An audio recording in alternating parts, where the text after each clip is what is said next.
पुढची बातमी मुंबईतल्याच राजकारणामधून आहे। मुंबईत महायुतीतच आता वादाची ठिणगी पडली, कारण शिंदे सेनेचे नेते समाधान सरवणकर यांनी माहीममधल्या भाजपच्या स्थानिक नेत्यांवर आरोप केले, त्यामुळे एकच खळबळ उडाली। त्यामुळे मुंबईमध्ये पराभवानंतर कसं राजकारण तापलंय पाहूयात या स्पेशल रिपोर्ट मधून। भाजप शिंदे सेनेत संघर्ष पेटला। सरवणकरांचा आरोप, व्हॉट्सअप मेसेजमुळे पराभव। मुंबईत भाजपकडून शिंदे सेनेचा गेम।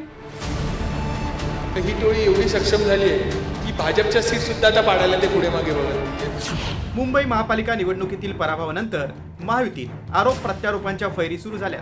व्हॉट्सअपच्या माध्यमातून निवडणुकीत शिंदे सेनेच्या उमेदवारांना पाडण्यासाठी भाजपची एक टोळी सक्रिय असल्याचा आरोप समाधान सरवणकरांनी केलाय।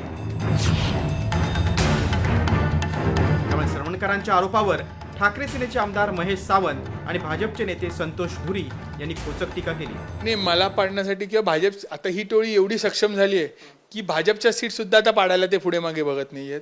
आज माहीम विधानसभेमध्ये महायुतीचे जे काही उमेदवार आहेत यांना पाडण्यासाठी समोरच्या पक्षाकडनं कुठे सेटिंग करणं अशा प्रकारचेही काही या टोळीकडनं काम सुरू आहे। ते त्यांचा आरोप करण्याचा सवय का आजची नाही, खूप वर्षापासूनची सवय मी स्वतः अनुभवलेली आहे कित्येक वर्ष।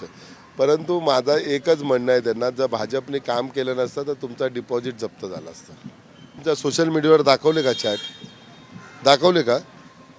दाखवले तर तुम्ही व्हायरल का नाही करत? कोणाचे आहेत ते नावं तर समजू दे लोकांना, कुठली टोळी आहे ती। ते आज सुद्धा शिंदे गट, त्यांना जर भाजपने चांगली ऑफर दिली तर शिंदे गटाला लात मारून ते तिथे पण जातील। खूप वाईट वाटतं हा जो पिरियड असतो, कारण मी स्वतः इलेक्शन लढलेलो आहे, जिंकलेलो आहे पण हारलेलो पण आहे। आणि हारल्यानंतर जो पिरियड असतो, जो 15-20 दिवसाचा असेल, महिने 2 महिन्याचा पिरियड असतो, तो खूप कठीण असतो। दुसरीकडे या आरोपानंतर सरवणकर खोटी माहिती पसरवत असल्याचा आणि अपयशाचं खापर मित्र पक्षांवर फोडत असल्याचा हल्लाबोल भाजपच्या महामंत्री अक्षता तेंडुलकरांनी केलाय।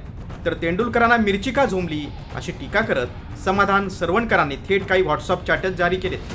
कुठे आपण कमी पडलो हे तुम्ही अभ्यास करायचे सोडून तुम्ही मित्र पक्षावर कापर फोडताय। जिथे जिथे भाजपचा प्रभाव आहे किंवा भाजपचे मतदार आहेत, ज्या बूथमधून ह्यांना भरभरून मतं मिळाली आहेत आणि जिथे जे शिवसेना किंवा शिवसेना मानणारा एक वर्ग आहे काही बूथ, तिथून ह्यांना मतदान पडलं नाहीये, पूर्ण विरोधात आहेत। तुमचे शाखा प्रमुख तिथेच राहतो का मतं नाहीयेत? म्हणजे तुमचे शाखा प्रमुख विरोधात काम केलंय का? मला असं वाटतं त्यांना सर्वात जास्त मिरची झोंबलेली होती ती गोष्टी। त्या चॅटमध्ये सर्वात वरती अक्षता मॅडम म्हणून काहीतरी नाव होतं। मला असं वाटतं त्यांनी स्वतः ही तक्रार नोंदवावी। त्यानंतर आम्ही देखील त्या तक्रारीवरती आम्ही देखील त्याचं उत्तर देऊ की अशा प्रकारे जर चॅट झाली असेल तर त्याचं जे काही CDR आहे गेल्या 1 महिन्यात किंवा गेल्या 20 दिवसात जो CDR कोणाकोणाशी त्या बोलल्या, कोणाकोणाशी जर त्या असतील तर त्या सर्व गोष्टींमध्ये त्या कोणाची बोललेल्या आहेत का, त्याच मॅडम आहेत का? अक्षता मॅडम म्हणजे त्या अक्षता तेंडुलकर आहेत की कुठल्या दुसऱ्या मॅडम आहेत? त्यांनाच झोंबली आहे ही मिरची, त्याच्यामुळे त्याच्यात भाजपचं नाव नाही आहे। दरम्यान सरवणकरांच्या आरोपांमुळे महायुतीतील अंतर्गत वाद चव्हाट्यावर आलाय। मुंबई भाजपचे अध्यक्ष अमित चाटम यांनी सरवणकरांच्या आरोपांची चौकशी करणार असल्याचं सांगितलंय। नक्कीच त्यांनी चिंता केलेल्या विषयांवरती आम्ही त्या ठिकाणी त्याच्याबद्दलची सत्यता काय आहे ही तपासून पाहू आणि त्यांच्याकडनंही त्याची माहिती घेऊ, इतर व्यक्तींकडनंही त्याची माहिती घेऊ आणि सर्व गोष्टींचा सारासार विचार करून या संदर्भामध्ये जो निर्णय आहे तो आम्ही घोषित करू।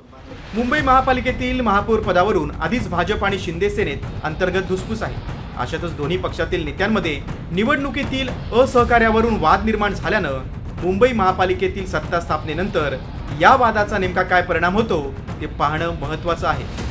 ब्युरो रिपोर्ट, साम टीव्ही न्यूज।